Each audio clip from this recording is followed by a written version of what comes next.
Most ideas about morality, most moral frameworks rely on beliefs, on values, culture. And the problem with that is that all of those things are, to a certain degree, optional. They are arbitrary. They are subjective. And if morality is optional, arbitrary, subjective, then it doesn't have a ground, a proper ground to stand on. So if we want to find something that is a proper ground for ethics, then instead of asking what is good, what is the good, because going into that question we go into it with all sorts of assumptions. We should ask instead what is non-optional, which may seem not intuitive, because if we want to know what is moral, what is good, we ask what is good. But instead, we should ask something that seems unrelated. What is unavoidable? What is non-optional? What is non-arbitrary? And if there is such a thing, and we can find it, then we can anchor it. We can ground ethics in it. And that's what we already established before with MetaEthics, the ethics of metaphysical congruence. We established a non-optional ground of ethics. This is the reality awareness field that we lived on, for lack of better expression. And in this reality and awareness field that is non-optional, we have reality as something that is, whatever you want to make of what reality is. And we have awareness, the fact that experience occurs. Now, for this moral framework, we don't have to ask or define what is reality, is it a simulation or not, or if reality and awareness are one thing or separate things. It's not really relevant. What is relevant is to establish that they are, and that they are unavoidable. And they are. Whatever you want to make of reality, something is. That's unquestionable. Something is. And whatever it is non-optional, unavoidable. And the same is true about awareness. Something is here experiencing what is here, reality.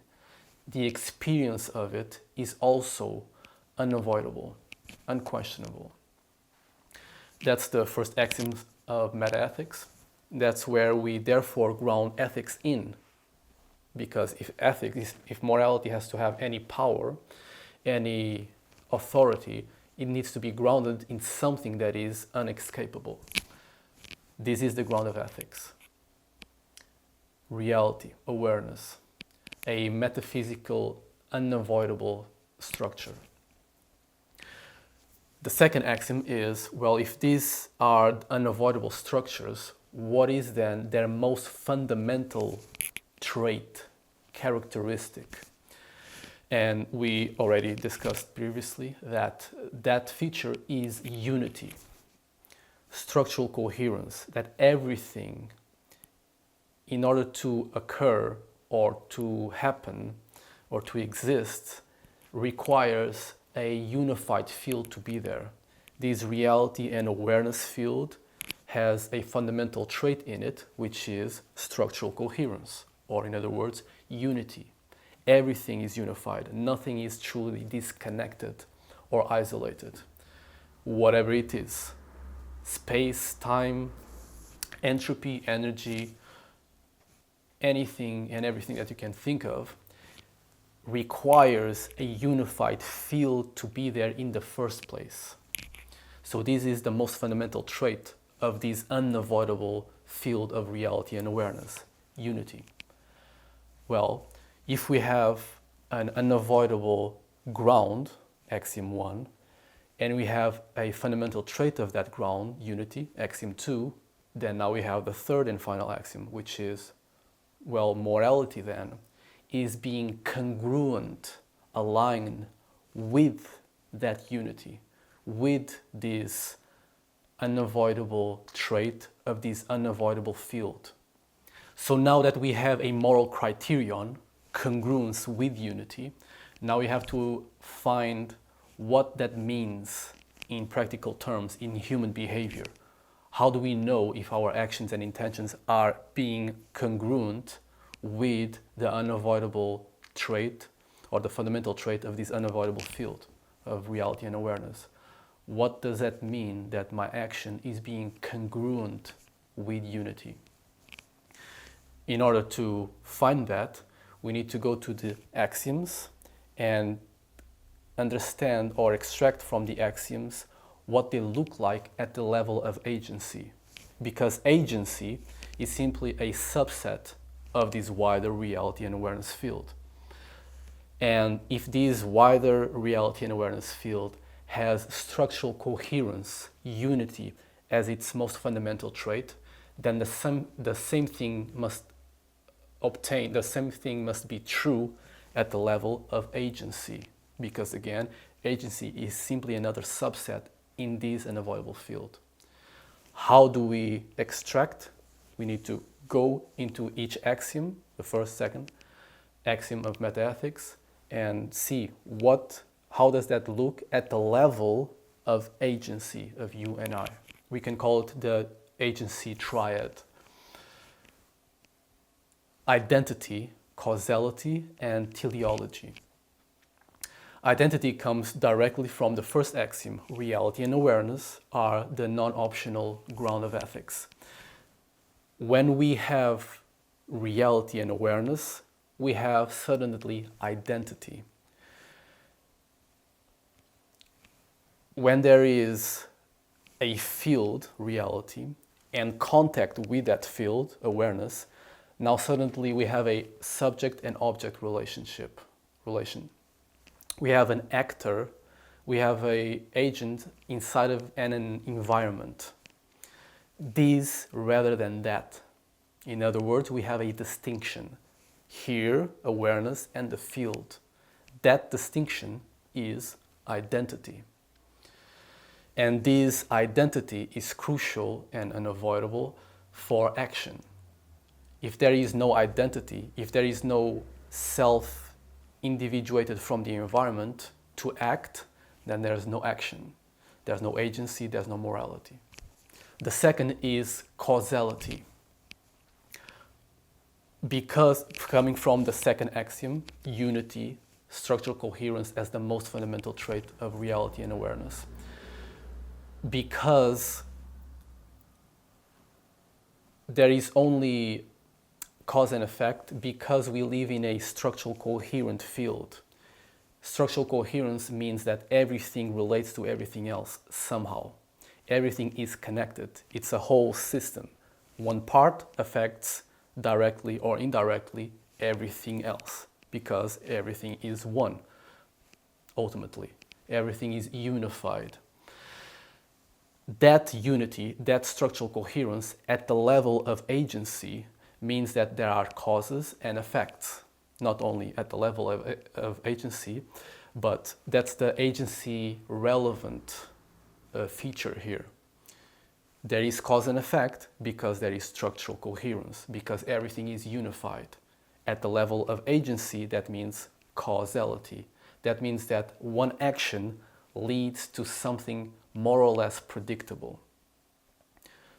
In other words, if you push a cup down off a table, and if that cup sometimes goes down, but sometimes it goes up, or sometimes a pink elephant appears, then there would be no cause and effect. Effects would be completely disconnected from their cause.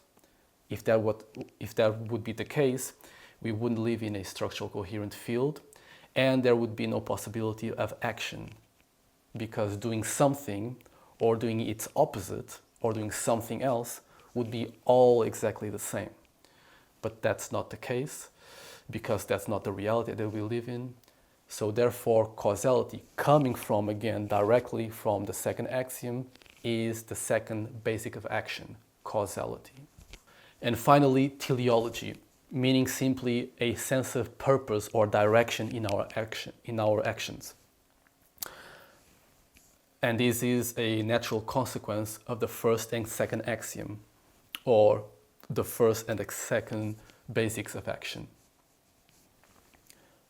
If we have identity and causality, inevitably that would lead to teleology. If we have someone individuated in an environment, and in an environment that has cause and effect in it, because it's a unified environment, then inevitably that self, that identity, that awareness will choose, will act, because it is an identity that is able to be aware, and it's able to choose because it lives in a cause and effect environment.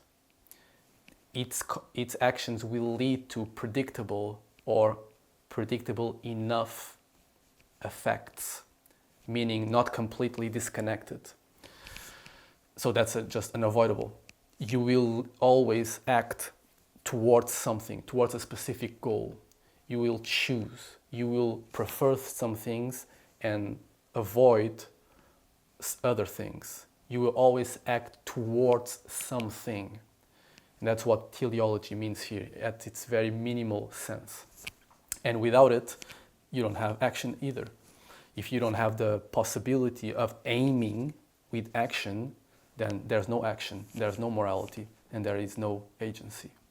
So now we are getting closer to having a standard. We already have a moral criterion, a moral standard, but we are getting closer to understanding in practical terms what that standard means. Congruence with unity. What does that mean in action, in practical terms? We are closer to it because now we have three basics of action that we know are unavoidable and indispensable for action: identity, causality, and teleology. But they are still very abstract. So now we have to go into those three basics of action and try to derive from them a more practical expression of them. And these are the ECAs, the enabling conditions of action. These are the conditions that are inevitable and indispensable for agency. And they are, again, derived directly from these three basics of action that are derived directly from the non-arbitrary objective universal foundation of metaethics, the three axioms. So let's now discuss each ECA, and there are four of them: reality contact, cause and effect, shared reference, and mutual respect. The first ECA, reality contact. If there is an identity, an agent, acting in the world, in an environment that has cause and effect in it, causality, and pursuing goals, teleology, then that agent requires reality contact. It requires feedback, a reality, true feedback with its environment in order to choose, in order to pursue its goals. If there is no reality contact, there is no agency, there is no possibility of action. If the contact with reality is constantly manipulated or undermined somehow, then the action, the possibility of action is undermined as well. So reality contact is indispensable for agency. The second ECA is cause and effect, derived directly from causality, which is derived directly from the second axiom of structural coherence. And this is pretty self-explanatory. We already established it in the causality basic of action. For agency to occur, we need cause and effect. If our actions don't lead to effects, predictable enough effects, in other words, if our actions lead to completely random effects at all times, then there's no action, because choosing X or choosing Y would be exactly the same. So there's no deliberation, there's no planning, there's no goals, there's no nothing, because again, if doing this or doing that is exactly the same, there is no action. So cause and effect is another ECA, another indispensable condition for agency. The third ECA, shared reference. Identity means not only my identity. There's the self and there's other selves, there's other people. So agency is inevitably not only individual but also social, because there's more than one agent always. So, and in order to have, for coordination to exist, and coordination is necessary and unavoidable because we always live in relationship with other people, with other agents, then shared reference, meaning that our reference points and contact with reality, reality contact, and language and so on need to be shared. In other words, if it is not shared, if there is no shared reference, then coordination between different people is impossible, which means that action will be impossible. So shared reference is another indispensable condition of agency, because we need to have the same reference points with other people. And there is always other people, some way or somehow, in this reality and awareness field. There's always other agents. So shared reference is the third ECA. The fourth ECA, mutual respect. There's an identity in a unified field moving towards goals. If there's only one, we don't need mutual respect. But if there is more than one, and there is always more than one, then agency is always not only individual but social, meaning agency is interdependent always. It always relies on, for example, other agents recognizing your agency. If your agency is not recognized by others, then communication with you, communication, shared reference, reality contact, that can all be undermined by other people. But if it is so, then your action or your capacity to be an agent is undermined or destroyed. So in order to have agency, because agency always happens, never in a vacuum, but always relating to other people, means it's always interdependent. It always depends on the recognition of others as an agent as well. So mutual respect, indispensable for agency. So the same unity, the same structural coherence that governs this unavoidable reality and awareness field must be also present in a subset of that field, which is agency. And the ECAs are the conditions of agency, are the practical expressions of that unity at the level of agency. And if the ECAs are necessary for agency, then undermining them, undercutting them, it's a kind of a performative contradiction. It's inconsistent, it's incoherent, objectively and non-arbitrarily so. Inconsistent, incoherent.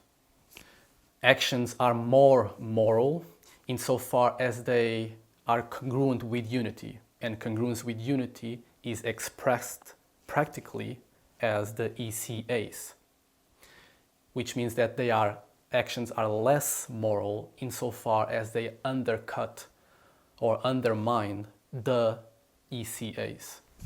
So now the NUP, non-undercutting principle, can be stated. No agent can coherently act in ways that undercut the enabling conditions of agency. In simple terms, you cannot act coherently in ways that undercut at the same time what make action possible in the first place. That's a form of a contradiction. So the NUP, the non-undercutting principle, not undercutting the ECAs, reality contact, cause and effect, shared reference, mutual respect, is congruence with unity lived out in practical terms. If we want to know what congruence with unity is, this non-arbitrary, objective, universal moral standard, moral criterion, in practical terms, that means the NUP, non-undercutting principle.